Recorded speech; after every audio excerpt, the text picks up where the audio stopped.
Here's to the crazy ones, the misfits, the rebels, the troublemakers, the round pegs in the square holes, the ones who see things differently.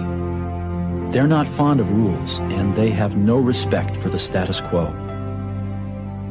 You can quote them, disagree with them, glorify or vilify them. About the only thing you can't do is ignore them, because they change things. They push the human race forward. While some may see them as the crazy ones, we see genius. Because the people who are crazy enough to think they can change the world are the ones who do.